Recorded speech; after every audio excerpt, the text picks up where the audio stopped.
আপনাদের সকলকে স্বাগত। আজকে আমাদের বিশেষ নিবেদন প্রলয় কুমার নাথের গোয়েন্দা গৌরিক সেন সিরিজের প্রথম গল্প আধারে বাঁশি বাজে। গল্পের নাট্যরূপ দিয়েছে অনিমেষ ঘোষ, সূত্রধার আমি অভিজিৎ, গল্প পাঠে স্নেহাদ্রি। গল্পের মূল চরিত্র গেরুদা ওরফে গৌরিক সেনের ভূমিকায় জয়দীপ এবং তার একমাত্র অ্যাসিস্ট্যান্ট টুসু ওরফে ঐন্দ্রিলার ভূমিকায় রঞ্জিতা। অন্যান্য চরিত্রে কমলেন্দু, অমিত, প্রদুয়ান, গৌতম, স্নেহাদ্রি এবং জয়দীপ। পোস্টার ডিজাইনে নয়ন, সাউন্ড এডিটিং ও পর্ব পরিচালনায় স্নেহাদ্রি এবং সমগ্র পরিচালনায় বাপি। শুরু হচ্ছে আজকের গল্প আধারে বাঁশি বাজে।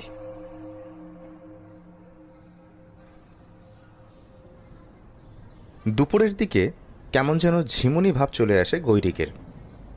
রাসবিহারী মোড়ের একটি বহুতল বাড়ির 3 তলায় তার ছোট্ট অফিসে বসে গৈরিকের মনে হলো আজ আর কোনো ক্লায়েন্ট আসবে না বোধহয়, তাই বাড়ি গিয়ে কিছুক্ষণ ভাত ঘুম দিয়ে নি।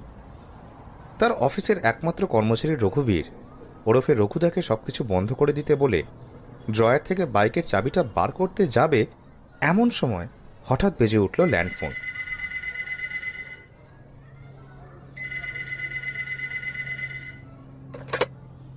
রিসিভার তুলে ওপার থেকে একজন পুরুষ কণ্ঠ বলে উঠল, হ্যালো, এটা কি সেন্স আই ডিটেকটিভ এজেন্সি? হ্যাঁ, বলছি। আমি কি মিস্টার গৈরিক সেনের সাথে কথা বলছি? ইয়েস। নমস্কার মিস্টার সেন, আমি অরুণাভ, অরুণাভ রায়চৌধুরী। আপনি আমাকে ঠিক চিনবেন না, আপনার অফিসের নাম্বারটা আমি নেট থেকে পেয়েছি। এরপর কিছুক্ষণ স্তব্ধ হলো কণ্ঠ। কয়েকবার ঢোক গেলার আওয়াজ পেল গৈরিক। বোঝাই যাচ্ছে ওপারে যিনি আছেন তিনি খুব একটা সুখে নেই। গৈরিকই ফের কথা বলতে শুরু করলো। হ্যাঁ, তো অরুণাভ বাবু বলুন, আমি আপনার জন্য কি করতে পারি? আসলে আমি একটু আপনার সাথে দেখা করতে চাই। আপনি কি এখন আপনার অফিসে আছেন? হ্যাঁ, আছি, চলে আসুন। আমার অফিসের ঠিকানা নেট থেকে দেখে নিয়েছেন তো? বাস চলে আসুন। মোটামুটি ঘণ্টাখানেক পর এলেন তিনি। গৈরিক যার সাথে তার সেন্স আই অফিসে বসে কথা বলছিল তিনি বেশ লম্বা চওড়া সুপুরুষ যুবক। নাম অরুণাভ রায়চৌধুরী, বয়স আন্দাজ 35। তবে তার কথা বলার ধরন দেখে বোঝা যাচ্ছিল তিনি যেন বেশ মানসিক চাপের মধ্যে রয়েছেন। সবে কথা বলা শুরু হয়েছিল এমন সময় হন্তদন্ত হয়ে ঘরে ঢুকলো টুসু। কি গো গেরোদা, হঠাৎ ফোন করে আসতে বললে, কি ব্যাপার? টুসু হলো গৈরিকের কাকার মেয়ে, ভালো নাম ঐন্দ্রিলা সেন। তাকে দেখে অপর আগন্তুক একটু ইতস্তত করলেন। গৈরিক বলল, আপনি নিঃসন্দেহে ওর সামনে সব কথা খুলে বলতে পারেন মিস্টার রায়চৌধুরী। ও আমার খুড়তুতো বোন ঐন্দ্রিলা, আমার one and only assistant. Arunabha বোধহয় একটু স্বস্তি পেল এই কথা শুনে। সত্যিই তো, টুসু আর তার গেরোদা মিলে শহরের কত বড় বড় রহস্যই না সলভ করেছে, তার কি কোনো ইয়ত্তা আছে? অরুণাভ বলতে শুরু করলেন, আমার পূর্বপুরুষের ভিটে বীরভূম জেলার বালিজুড়ি গ্রামে। ওখানকার জমিদার ছিলাম আমরা এককালে। তবে এখন ওই পোড়ো ভিটেটা ছাড়া আর কিছুই নেই। থাকারও কথা নয় এই 2020 সালে। তবে আমি পর্ণশ্রীতে একটি বাড়িতে ভাড়া থাকি আমার মায়ের সাথে। বাবা গত হয়েছেন প্রায় 3 বছর হলো। একটু দম নিয়ে নিল অরুণাভ। এমন সময় কফির ট্রে হাতে হাজির হলো রঘুদা। গৈরিক সবাইকে কফি অফার করে বলল, হ্যাঁ, তো কোন ঘটনার কথা বলছিলেন আপনি? সে প্রায় 150 বছর আগের কথা। তখন আমাদের এক পূর্বপুরুষ নরনারায়ণ রায়চৌধুরী দৌর্দণ্ড প্রতাপে সারা জমিদারি কাঁপিয়ে বেড়াতেন। সেই সময় হঠাৎ ওই গ্রামে আগমন হলো এক জটাধারী সন্ন্যাসীর।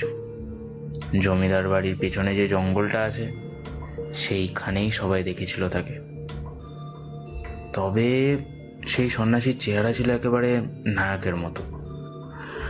আর তার একটা গুণও ছিল, রাত হলেই একটা মিষ্টি বাঁশির সুর শুনতে পেত গোটা গ্রাম। বলা বাহুল্য সেটা ওই জঙ্গলে বসে বাজাতো ওই সন্ন্যাসী। স্ট্রেঞ্জ, সন্ন্যাসী বাঁশি বাজাতো? আগে হ্যাঁ, সে সুর গোটা গ্রামের সবাই শুনেছে। ঠিক আছে, সে না হয় বুঝলাম, কিন্তু তারপর কি হলো? হয়তো ওই সন্ন্যাসীর চেহারা দেখে বা তার বাঁশির আওয়াজ শুনেই তার প্রেমে পড়ল আমাদেরই পরিবারের এক মেয়ে, শিউলি। সে প্রায় রোজ রাতেই দেখা করতে যেত তার সাথে। পরে সবাই বলা বলি করত রোজ রাত্রের ওই বাঁশির সুরই হলো সন্ন্যাসীর তরফ থেকে শিউলিকে কাছে ডাকার ইঙ্গিত। এদিকে শিউলি ছিল বাল্য বিধবা। তার এই আচরণ যে পরিবারের মুখে চুনকালি লাগাচ্ছে তা কেউ না বললেও চলবে। টুসুর বেশ কৌতূহল হচ্ছিল গল্পটা শুনে। সে বলল, তা ওই কি যেন বললেন, নরনারায়ণ রায়চৌধুরী, তিনি কি কখনো জানতে পেরেছিলেন শিউলির এই প্রেম কাহিনী? পারবেন না? আলবাত পেরেছিলেন। আর সেটাই কাল হয়ে গেল আমাদের সকলের জন্য। কিছুদিন পরেই ওই জঙ্গলেই সন্ন্যাসীর পিটিয়ে খুন করা মৃতদেহটি পাওয়া গেল। সবাই বুঝলো এ জমিদারদের লেঠেলদের ছাড়া আর কারো কাজ নয়। আর তার ঠিক দুদিন পর গ্রামের পুকুর থেকে পাওয়া গেল শিউলির গলায় কলসি বাঁধা মৃতদেহটি। আত্মহত্যা করেছিল সে। কিন্তু তারপর থেকে এক অদ্ভুত ঘটনা ঘটতে থাকলো গ্রামে। কোনো দিন রাত্রে ওই একই বাঁশির সুর ভেসে আসতে থাকলো জঙ্গল থেকে। আর তেমনই এক রাত্রে হৃদরোগে মৃত্যু হলো নরনারায়ণের। লোকমুখে ছড়িয়ে পড়ল গ্রামে নাকি ওই সন্ন্যাসীর ভূতের আবির্ভাব হয়েছে। তারপর কত ওঝা তান্ত্রিক ঝাড় ফুক। তা এ তো অনেক আগেকার গল্প। এটা নিয়ে এখন কি বিপত্তি হলো আপনার? অরুণাভ কফিতে শেষ চুমুক দিয়ে বলল,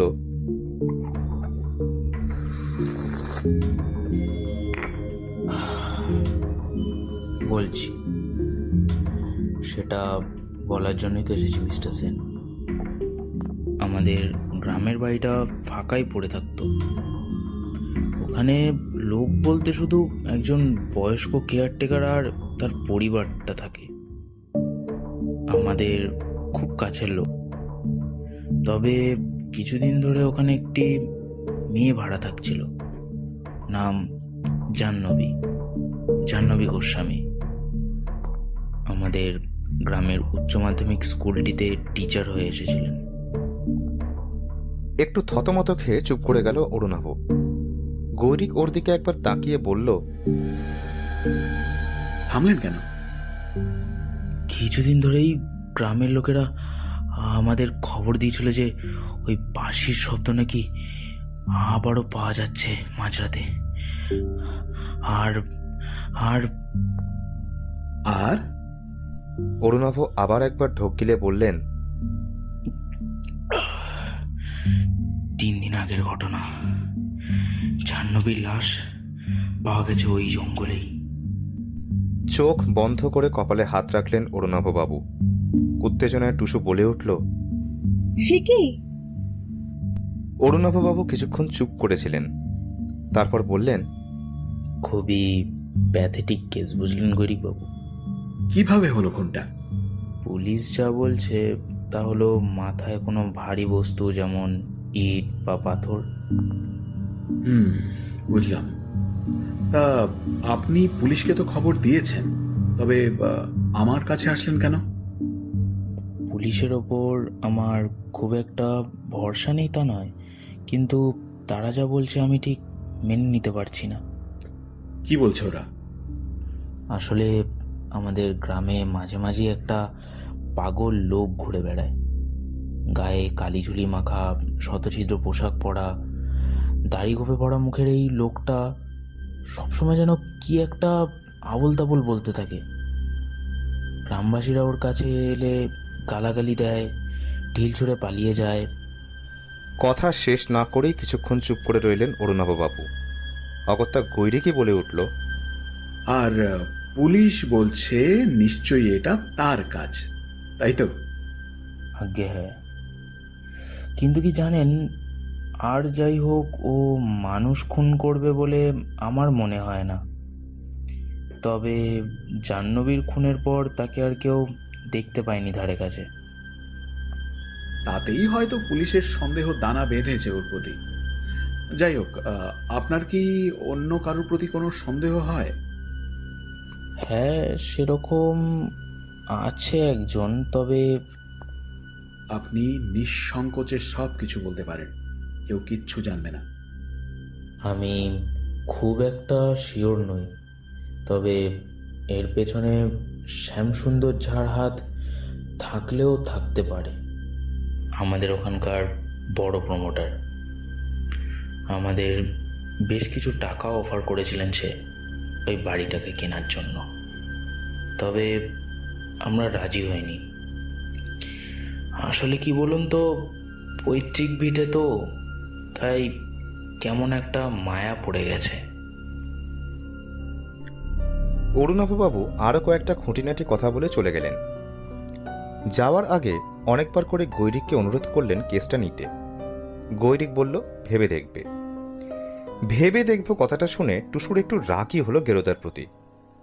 তার তো বেশ ইন্টারেস্টিং লাগছে কেসটাকে, গেরোদার না একটু বেশি বেশি। তবে সেই রাগ আর বেশি দিন থাকলো না, কারণ পরের দিনই তার গেরোদা তাকে ফোনে জিজ্ঞাসা করলো, আচ্ছা, তোর কলেজের চাপ এখন কেমন?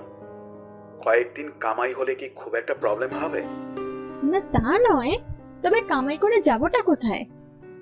বীরভূমের বালিজুরি গ্রামে। গেরোদা আরো কত কিছু বলেছিল, কিন্তু টুসুর কানে সেসব ঢুকলে তো সে তো ওখানে যাওয়ার কথা শুনেই আনন্দে উত্তেজনায় আত্মহারা। অরুণাভদের বাড়িটা বিশাল বড়, আগেকার আমলের তৈরি। বড় বড় থাম, বিশাল উঁচু গেট, ঠাকুর দালান এবং বেশ বড় উঠোনের চারপাশে দোতলা বাড়ির চওড়া বারান্দা। তবে দেখেই বোঝা যায় আগেকার সেই শোভা আর নেই। বেশিরভাগ অংশেই চোখে পড়ে চরম দেখাশোনার অভাব। গৈরিকদের থাকার ব্যবস্থা হয়েছে বাড়ির দোতলায়, পূব দিকের একটা ঘরে। অরুণাভ অফিসের কি একটা কাজে আটকে গেছেন, তাই আসতে পারেননি। তবে ওদের আসার সমস্ত ব্যবস্থা আগে থেকেই করে রেখেছিলেন। বাড়ির কেয়ারটেকার শঙ্করদা খুব ভালো মানুষ। প্রায় ৮০ বছর বয়সী এই মানুষটার পরিবারে আছে শুধুমাত্র তার ছেলে মহাদেব। মহাদেবের বয়স প্রায় ২৭ বছর, স্বাস্থ্য ভালো, তবে কোনো রোজগারপাতি করে বলে তো মনে হয় না। সেই দিন বিকেলের দিকে গৈরিকরা বাড়ির পেছনের সেই জঙ্গলটা দেখতে গেল। সাথে এলো মহাদেব। বেশ ঘন জঙ্গল, মাঝে সরু একটা আঁকাবাঁকা পথ। অনেকটা হাঁটার পর তারা পৌঁছলো একটা ভাঙা শিব মন্দিরে। একেবারে ধ্বংসাবশেষে পরিণত এই মন্দিরটি যে এককালে খুব সুন্দর ছিল তা এখনো বোঝা যায় সেটার কোনো কোনো জায়গায় পোড়ামাটির কারুকাজ দেখে। মহাদেব বলল, এই যে এইখানেই সেই সন্ন্যাসী বসে ধ্যান করতেন। গৈরিক চারপাশটা ভালো করে দেখতে থাকলো। টুসু বলল, আর ওই বাঁশির শব্দ বুঝি এখান থেকেই শোনা যেত? আর ওই শিউলি বুঝি এখানেই? কথা শেষ না হতেই গৈরিক তাকে চোখের ইশারায় চুপ করতে বলল। পেছনে একটা ঘন বনতুলসী ঝোপের পেছনে কেমন যেন একটা খসখস আওয়াজ হচ্ছে। হঠাৎ মহাদেব সেদিকে ছুটে গেল আর ছেঁড়া জামার কলার ধরে হিড় হিড় করে টেনে আনলো একজনকে, যে কিনা এই হত্যা মামলায় প্রধান অভিযুক্ত। মহাদেব চিৎকার করে পাগলটার মুখে একটা ঘুষি লাগাতে যায় আর কি। টুসু আর গৈরিক তাকে কোনো ক্রমে থামালো।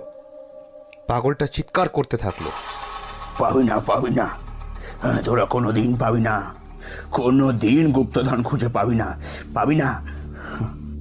বাবা, আবার গুপ্তধন হলো কোত্থেকে এর মধ্যে? মহাদেব পাগলটার দিকে মারমুখী হয়ে বলল, চাপ সালা পাগলা, সব সময় মুখে ভুলভাল কথা। ওই মাস্টারনিকে খুন করে এখন বড় বড় কথা, তোকে পুলিশ খুঁজছে না? চল সালা, চল পুলিশের কাছে। মহাদেব আবার তেড়ে মারতে গেল পাগলটাকে। এবার গৈরিক শক্ত করে ধরে ফেলল মহাদেবের হাত।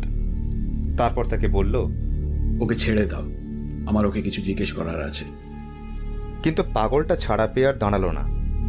পড়ি কি মরি করে দূরে জঙ্গলের মধ্যে অদৃশ্য হয়ে গেল। মহাদেব গৈরিকের উপরে ক্ষিপ্ত হয়ে উঠে বলল, ওকে আপনি ছেড়ে দিলেন? ও তো খুনি। ওকে কে খুনি আর কে খুনি নয় তা শুধু বলবে সময়। সেদিন রাতটা মোটামুটি নির্ঝঞ্ঝাট হয়েই কাটল। সকালে হঠাৎ পুলিশের গাড়ির আওয়াজ শুনে টুসুর ঘুম ভেঙে গেল।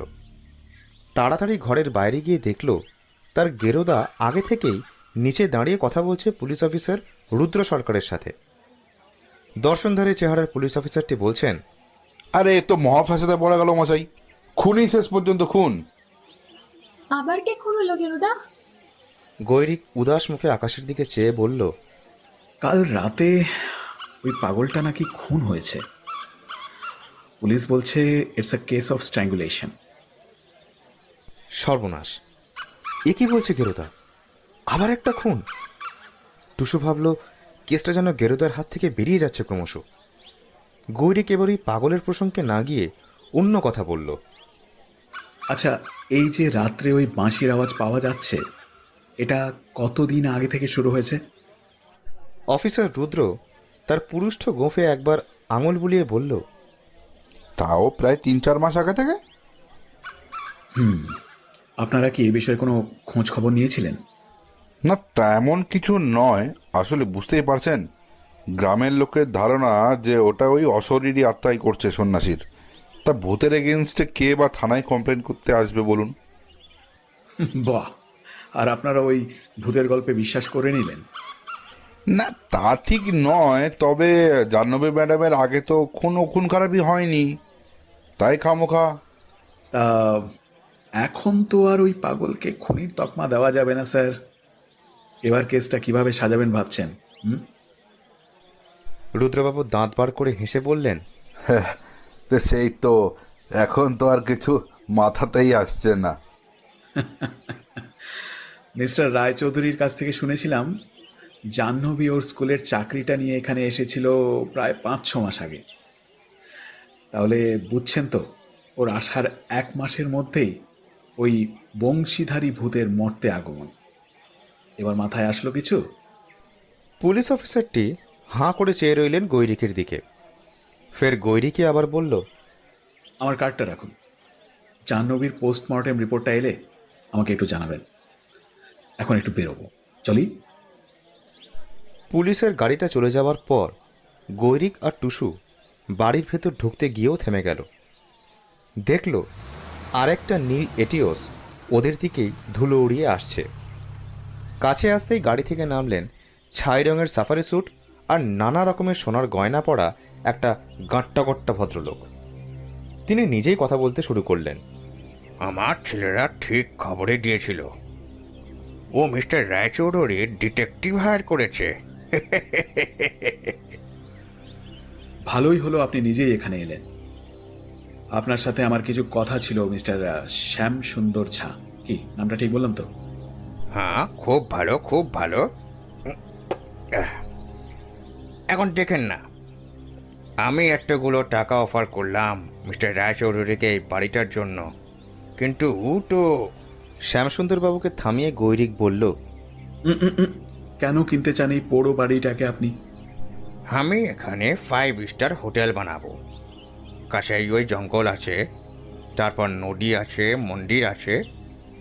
এখানে আমি টুরিস্ট স্পট বানাতে চাই। তার মানে এখানে যদি কারোর খুন হয় বা ভূতের বাঁশি শোনা যায়, তাহলে তো আপনার ভালোই হয়, তাই না? অরুণাববাবু বেশ ভয়ে ভয়ে আপনাকে বাড়ি বিক্রি করে পালাবে। এইবার শ্যামসুন্দর রক্তচক্ষু বার করে বলল, কি বলতে চান কি আপনি? এইসব আমি করছি? শোনান মিস্টার ডিটেকটিভ, ভালো চান তো এখনই এখান থেকে কেটে পড়ুন, না হলে। এতক্ষণ টুসু দাঁড়িয়ে দাঁড়িয়ে সব কথা শুনে যাচ্ছিল। হঠাৎ চিৎকার করে বলল, না হলে? না হলে কি করবেন আপনি? দেশে কি থানা পুলিশ নেই এভাবে ওপেনলি থ্রেট করছেন? আরে ওই থানা আর পুলিশ আমার দু হাতের মুঠোয়, বুঝলে দিদিমণি? তাই আমার লেজে পা দিতে এসো না, ফল ভালো হবে না। রামায়ণে তো পড়েছে হনুমান লেজে আগুন লাগিয়ে গোটা লঙ্কা জ্বালিয়ে দিয়েছিল, তবে তা তো অনেক কঠিন কাজ। আমি ভাবছি আপনি কি লেজ দিয়ে ধরে ওই বাঁশিটা বাজাতে পারবেন? কে? যদি বাঁশি বাজানোর হয় তাহলে তো হাত দিয়েই ধরবো, তাই নয় কি? কিন্তু সেটা কি করে হতো? ওই যে বললেন আপনার এক হাতের মুঠোয় নাকি থানা, অন্য হাতের মুঠোয় নাকি পুলিশ, তাহলে আর বাঁশি ধরার জায়গা কোথায় থাকলো? এবার গৈরিকও আর হাসি চেপে রাখতে পারল না। একটু দুপুর গড়াতেই অরুণাভবাবু এসে হাজির। স্নান সেরে একসাথে খেতে বসলো সবাই। আজ বোধহয় তিনি এসেছেন বলেই দুপুরের মেনুতে স্পেশাল কিছু খাবার তৈরি হয়েছে এই বাড়িতে। চিংড়ি মাছ দিয়ে এঁচোড়, ঝুড়ি আলু ভাজা, কষা মাটন, মুগ ডাল আর আমসত্ত্বের চাটনি। খেতে খেতেই অরুণাভবাবু বললেন, কিছু মনে করবেন না মিস্টার সেন, আসলে অফিসে একটা মস্ত বড় অডিট চলছিল, তাই আপনাদের সঙ্গে একসাথে আসা হলো না। গৈরিক একটা এঁচোড়ের টুকরো মুখে পড়ে বলল, না না, ঠিক আছে, কোনো অসুবিধা হয়নি আমাদের। আচ্ছা, একটা কথা বলুন, এই যে মহিলা ভাড়া থাকতো আপনাদের বাড়িতে, তার ব্যাকগ্রাউন্ড কিছু চেক করেছিলেন আপনি? হ্যাঁ, যা জেনেছিলাম তা হলো আমাদের গ্রামের স্কুলটিতে অর্থনীতির টিচার হয়ে এসেছিল। আমি স্কুলেও খোঁজ নিয়েছিলাম, বিয়ে থা তো করেনি, বয়স ছিল ওই 24-25 মতো। আর বাড়ির ঠিকানা বা আত্মীয় পরিজন? ওর বাড়িটা কোথায় যেন, দাঁড়ান মনে করে দেখি একবার। ও হ্যাঁ, বর্ধমানের গুসকোড়ায়। ঠিকানাটা আছে আমার কাছে। গুড, আমি কালকে ওখান থেকে একবার ঘুরে আসতে চাই। দুপুরের ওই ভাত ঘুমের নেশাটা বোধহয় আর যাবে না গৈরিকের। সবে মাত্র একটু তন্দ্রায় এসেছে, এমন সময় বেজে উঠল মোবাইল। হ্যালো, হ্যাঁ বলছি। That's good. তা কি বেরোলো রিপোর্টে? আচ্ছা, বুঝলাম। টুসু দেখল একটা গভীর কালো মেঘ যেন গ্রাস করছে গেরোদার পুরো মুখমণ্ডল। আর না থাকতে পেরে সে জিজ্ঞাসা করল, কি গো, কে ফোন করেছিল, কি বললো? বেশ উদ্বেগ মেশানো স্বরে গৈরিক বলল, থানা থেকে ফোন করেছিল রে। ওরা জাহ্নবীর পোস্টমর্টেম রিপোর্টটা পেয়েছে। একটা পাথর খুব কাছ থেকে তার মাথায় আছড়ে মারা হয়েছে, স্কাল ভেঙে সঙ্গে সঙ্গে মৃত্যু। আরেকটা খবর দিল পুলিশ, ওই রক্ত মাখানো পাথরের টুকরোটাও খুঁজে পেয়েছে ওরা। বাহ, এ তো খুব ভালো কথা, আমরা তো এমনটা এক্সপেক্ট করেছিলাম। কিন্তু যেটা এক্সপেক্ট করিনি সেটা হলো মৃত্যুর সময় জাহ্নবী ছিল 2 মাসের অন্তঃসত্ত্বা। এই কথাটা শুনে চমকে উঠল টুসু। এ কিভাবে সম্ভব? অরুণাভবাবু তো বললেন যে জাহ্নবী বিয়েই করেনি, তাহলে সে অন্তঃসত্ত্বা হলো কিভাবে? এই কথা কিছুতেই যেন বুঝে উঠতে পারল না টুসু। সত্যি কেসটা কোন দিকে ঘুরছে কেই বা জানে।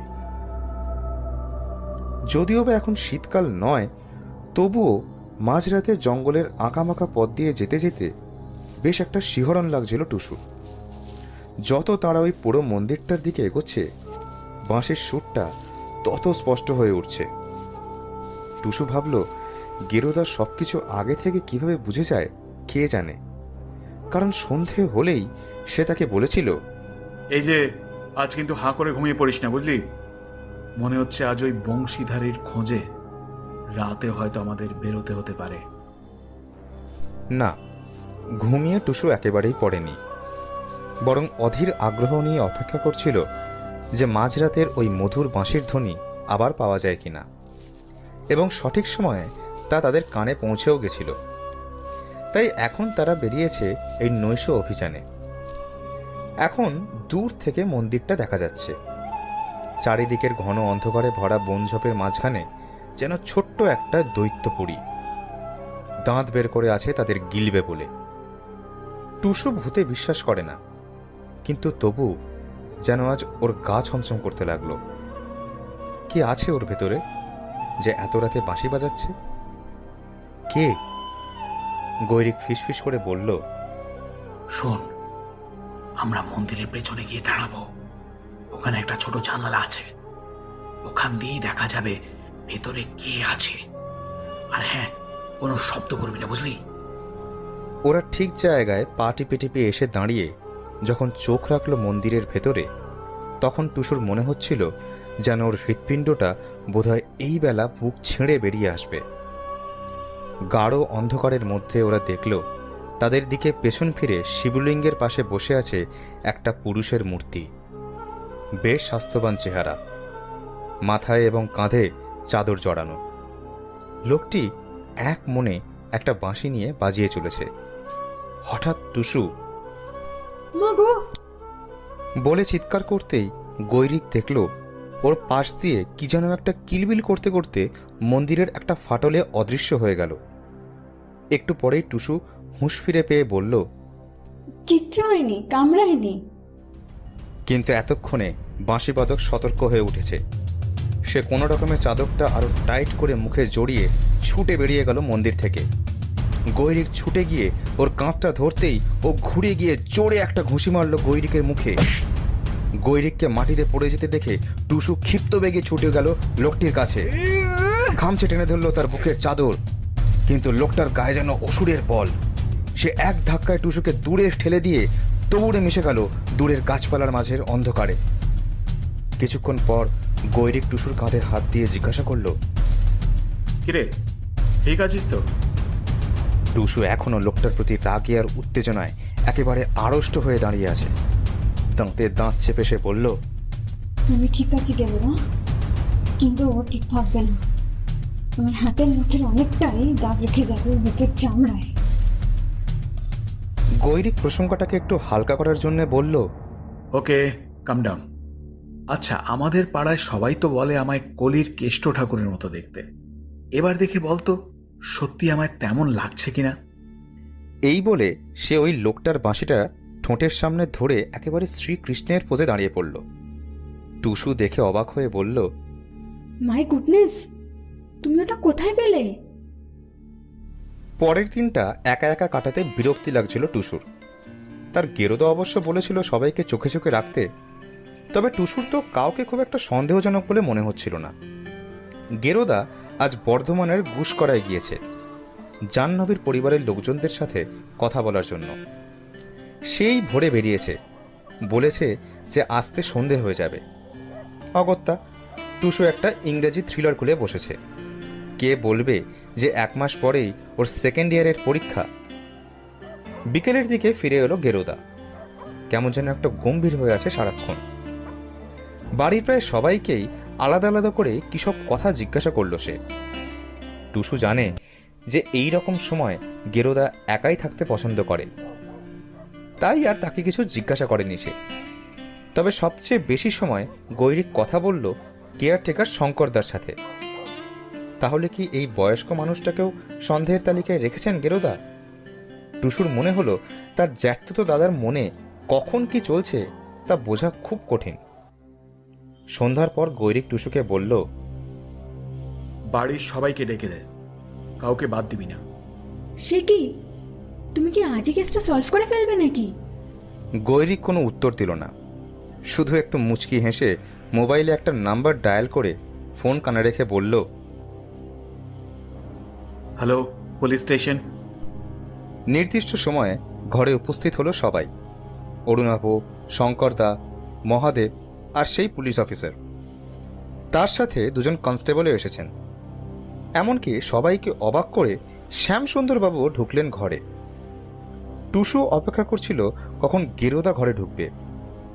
গৈরিক ঘরে ঢুকে সবাইকে নমস্কার জানিয়ে অরুণাভর দিকে চেয়ে বলল, তা অরুণাভবাবু, আপনি আপনার এই পৈতৃক ভিটেটা বেচতে চাননি কেন? বলেছিলাম তো, এই বাড়ির প্রতি আমার একটা টান। তো আপনার এই বাড়ির প্রতি টানটা কি জাহ্নবী আসার পর কিঞ্চিত বেড়ে গিয়েছিল? আগে তো আপনি এই বাড়িতে 9 মাসে 6 মাসে একবার আসতেন, কিন্তু জাহ্নবী আসার পর আপনি প্রতি সপ্তাহেই 1-2 দিন করে। কারণ আমি বাড়িটাকে রিপেয়ার করার কথা ভাবছিলাম নতুন করে। টুসু দেখল যে কেউ যেন কাউকে কথা শেষ করতে দিচ্ছে না। গৈরিক চেঁচিয়ে বলে উঠল, জাহ্নবীর চেয়ে কিন্তু বাড়ির প্রতি আপনার খুব একটা বেশি টান ছিল না অরুণাভবাবু। আপনি যে জাহ্নবীর সাথে কতটা ঘনিষ্ঠ হয়েছিলেন তার সাক্ষী এই বাড়ির সবাই। আর মনে পড়ে সে এক ঝড় জলে ভরা রাতের কথা, যেদিন আপনি জাহ্নবীর সাথে, কি শঙ্করবাবু, তেমনটাই তো দেখেছিলেন আপনি। শঙ্করদা হঠাৎ হাউ হাউ করে কেঁদে উঠল। আমায় ক্ষমা করুন দাদা বাবু, উনি আমায় এমনভাবে জেরা করতে লাগলেন যে আমার মুখ থেকে বেরিয়ে গেল বউ কথা। ক্ষমা করুন, ক্ষমা করুন।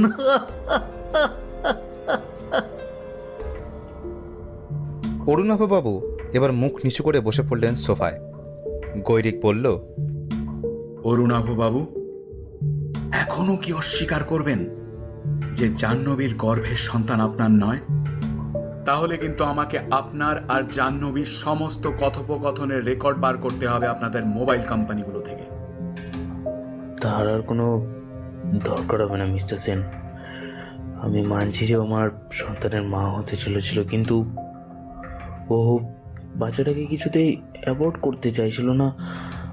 আমায় ওকে বিয়ে করতে বলছিল। বেশ, তাহলে তো এটাও মানতে হয় যে জাহ্নবী খুনের সময় নিজে কলকাতায় থাকলেও নিজের নাম থেকে কলঙ্ক মুছতে পয়সা দিয়ে লোক লাগিয়ে আপনিই খুন করিয়েছেন ওকে। না না গৈরিক বাবু, আমি মানছি ওর সাথে আমার একটা শারীরিক সম্পর্ক হয়েছিল, তবে আমি ওকে খুন করিনি গৈরিক বাবু, খুন করিনি। আমি ওকে ভালোবাসতাম, শুধু কিছু ফিনান্সিয়াল ইস্যুর জন্য বিয়ে করতে পারছিলাম না। বিশ্বাস করুন আমায়, আমি আবারও বলছি, আমি ওকে খুন করিনি। টুসুর যেন নিঃশ্বাস বন্ধ হয়ে আসছিল সবকিছু দেখে শুনে। শেষ পর্যন্ত অরুণাভবাবু, এ তো সে ভাবতেই পারেনি কখনো। গৈরিক এবার হঠাৎ নরম হয়ে গিয়ে বলল, শান্ত হন অরুণাভবাবু, আমি জানি আপনি খুনি নন। আমি শুধু চাইছিলাম যে আপনি যেন জাহ্নবীর গর্ভের সন্তানের পিতৃত্ব নিজের মুখে স্বীকার করেন। তাই এভাবে আপনাকে উত্তপ্ত করলাম, মার্জনা করবেন।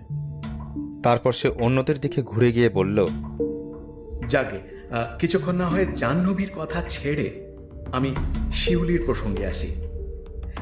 সে এই বাড়িরই মেয়ে ছিল, কিন্তু আপনারা ওর সম্বন্ধে এখনো অনেক কিছুই জানেন না যা আমি বলতে চলেছি। মাত্র 8 বছর বয়সে শিউলিবালার বিয়ে হয় বাংলাদেশের সাতক্ষীরার এক জমিদার পুত্রের সঙ্গে, নাম নন্দদুলাল সিংহ। বিয়ের সময় নন্দদুলালের বয়স ছিল মাত্র 14 বছর। মা বাপ মরা মেয়েটির সুখের সংসার কিন্তু বেশি দিন টিকল না। নন্দদুলাল বিপ্লবী দলে যোগ দিয়েছিল, তাই বাড়িতে খুব কম সময়ই থাকত। একদিন ইংরেজ সিপাহীরা সাতক্ষীরায় নিয়ে এলো একটি তরুণের লাশ, যার কপালে আর গালের চারপাশে 4টে গুলি লেগেছিল, ফলে তার মুখ বিকৃত হয়ে গিয়েছিল। সবাই তার চেহারা দেখে ভাবল যে সেই হলো নন্দদুলাল, আর তখনকার প্রথা মেনে হতভাগিনী শিউলিবালাকে বিধবার বেশে বাপের বাড়ি পাঠিয়ে দেওয়া হলো। বাপরে গেরুদা, তুমি তো পুরো উইকিপিডিয়া হয়ে গেছো। এত ইনফো পেলে কোথায়? দাঁড়া, পিকচার তো अभी भी बाकी है, পরে সব বলছি। শিউলি ছিল জমিদার নরনারায়ণ রায়চৌধুরীর দাদার মেয়ে। তার মা বাবা তার জন্মের কিছু পরে গত হয়েছিলেন। অনাথ মেয়েটির মা বাবা দুজনের ভূমিকাই পালন করত জমিদার বাড়ির ধাই কিরণবালা। এই ধাইমা শিউলিকে নিজের মেয়ের মতোই ভালোবাসত। শিউলিও তার মনের সমস্ত কথা কিরণবালাকে সবার আগে বলত, যেমন কিনা বলেছিল তার বিধবা হওয়ার করুণ কাহিনী। যেদিন শিউলির ওই সন্ন্যাসীর সাথে শেষ দেখা হয়, সেদিন রাতে সন্ন্যাসীর কাছে যাওয়ার আগে সে কিরণবালাকে বলে যে ওই সন্ন্যাসী হলো তার হারিয়ে যাওয়া স্বামী নন্দদুলাল। এত বছর পর সে সন্ন্যাসী হয়ে ফিরেছে, মন্দিরে নতুন শিবলিঙ্গ প্রতিষ্ঠা করেছে। এখন তাকে আর কেউ চিনতে পারুক চাই না পারুক, কিন্তু একজন স্ত্রীর কখনো তার স্বামীকে চিনতে কোনো ভুল হবে না। ইংরেজ সেপাইদের আনা লাশটি আসলে ছিল অন্য কোনো যুবকের। তার স্বামী খুব অর্থ কষ্টে আছে এটা জেনে সেদিন রাতে শিউলি চলে যায় ওই সন্ন্যাসী ফরি তার স্বামী নন্দদুলালের কাছে। টুসুর আর মুখ দিয়ে কোনো কথা বার হচ্ছিল না। অরুণাভবাবু বললেন,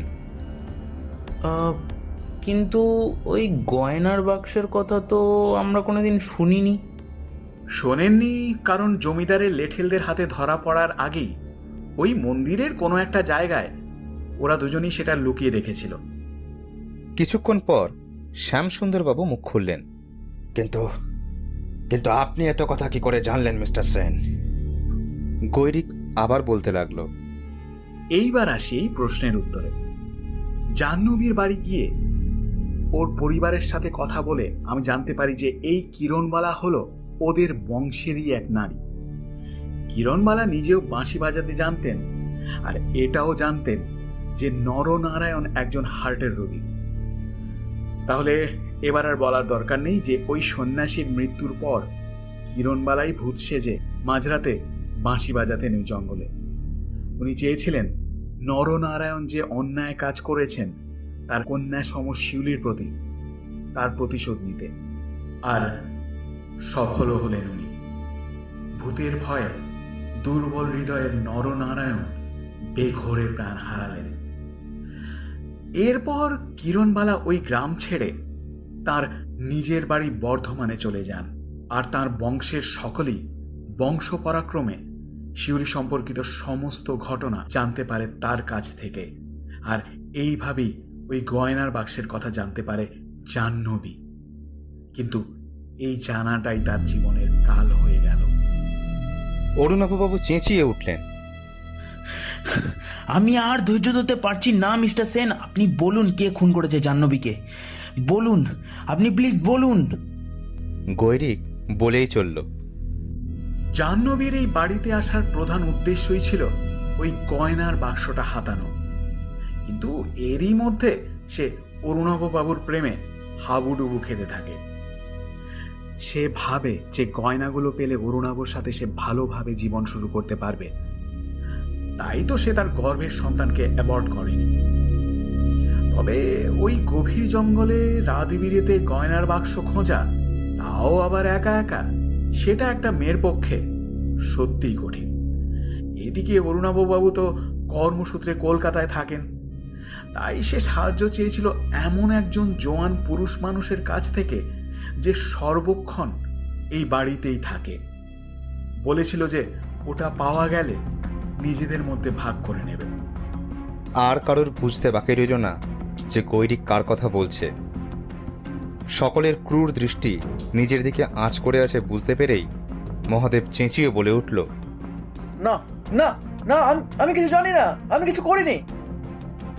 এতক্ষণ পর টুসু মৃদু হেসে বলল, আমি কিন্তু কাল রাতে নখ দিয়ে খামচে অপরাধী বুকের ছাল চামড়া তুলে দিয়েছি। কথা শেষ না হতেই অরুণাভবাবু ছুটে গেলেন মহাদেবের দিকে, আর এক টানে ওর জামার সবকটা বোতাম ছেড়ে ফেললেন। সবাই দেখল যে তার বুকে টুসুর নখের ক্ষত এখনো জ্বলজ্বল করছে। গৈরিক বলল, কথায় আছে না, অতি লোভে তাঁতি নষ্ট। জাহ্নবীর সাথে মহাদেব কয়েক মাস ধরে খোঁজাখুঁজির পর মন্দির থেকে বার করে ফেলে গয়নার বাক্স। এই কয়েক মাসে জাহ্নবীর কথা মতো মাঝরাতে মন্দিরে এসে বাঁশি বাজাতে থাকে মহাদেব, আর জাহ্নবী খোঁজ চালিয়ে যায় গয়নার বাক্সের।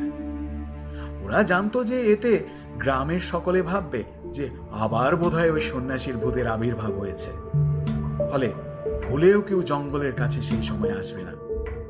মহাদেবও ভেবেছিল যে আমরাও বোধহয় কাল রাতে ওর বাঁশি বাজানো শুনে ভয়ে আজ সকালই মানে মানে কেটে পড়ব। ছোটবেলায় মহাদেব স্কুল পালিয়ে মাউথ অর্গান বাজিয়ে বেড়াতো, এ কথা তার বাবা আমাকে বলেছে। তাই তার পক্ষে বাঁশি বাজানো খুব একটা কঠিন নয়। এছাড়া ওই বাঁশিটাও গ্রামের যে দোকান থেকে কিনেছে সেই দোকানদার ওর চেহারার বর্ণনা আমার কাছ থেকে শুনে ওকে চিনতে পেরেছে। আর যেদিন ওরা গয়নার বাক্সের খোঁজ পেয়ে যায় সেদিন মহাদেবের মনে সমস্ত গয়না একাই আত্মসাৎ করার ফন্দি আসে, আর তাই সে জাহ্নবীর মাথায় পাথর ছুঁড়ে। গৈরিকের কথা শেষ না হতেই অরুণাভবাবু মহাদেবের কলার চেপে ধরে তাকে এক থাপ্পড় মারতে উদ্যত হলো, কিন্তু পুলিশ কনস্টেবলরা ছুটে এসে ওদের থামিয়ে দিল। মহাদেব আর কোনো কথা বলল না, মাথা নিচু করে দাঁড়িয়ে রইল। হাপুস নয়নে কাঁদতে থাকলো তার বৃদ্ধ বাবা শঙ্করদা। টুসু বলে উঠল, এবার বুঝেছি, ওই পাগলটা হয়তো ওদের মন্দিরে কিছু খোঁজাখুঁজি করতে দেখে ফেলেছিল, তাই সেদিন বলছিল তোরা গুপ্তধন পাবি না। আর এই কথা বুঝে মহাদেব ওকেও রাস্তা থেকে সরিয়ে দিল গলা টিপে খুন করে, যাতে ও কাউকে কিছু বলতে না পারে। That's right Tusu. আর যদি আমাদের পুলিশ বাবুরা এখন ওই রক্তমাখা পাথর বা ওই পাগলটার গলার স্কিনটা একটু খুঁটিয়ে দেখেন, তাহলে মহাদেবের ফিঙ্গারপ্রিন্ট অবশ্যই পাবেন। অফিসার রুদ্রবাবু এবার বলে উঠলেন, হ্যাটস অফ টু গরিকবাবু, আপনি তো ফাটিয়ে দিলেন মশাই। তবে ওই গয়নার বাক্স? ওটা মন্দিরেই রাখা আছে, পাছে কিছু জানাজানি হয়ে যায়, তাই মহাদেব ওটাকে আর ঘরে আনেনি। সুযোগ পেলে ওখান থেকেই ওটা নিয়ে সোজা কলকাতা চলে যেত বেচার তাগিদে। এখন প্রশ্ন, মন্দিরে কোথায় আছে ওটা, তাই তো? সবাই প্রায় একসাথেই বলে উঠল, হ্যাঁ। গৈরিক বলতে লাগলো, আশা করি সবার মনে আছে যে আমি বলেছিলাম শিউলি কিরণবালাকে বলেছিল যে ওই সন্ন্যাসী মন্দিরে নতুন শিবলিঙ্গ প্রতিষ্ঠা করেছে। আমার বিশ্বাস ওই শিবলিঙ্গটা ফাঁপা, ওর মধ্যেই লুকোনো আছে গয়নার বাক্সটা।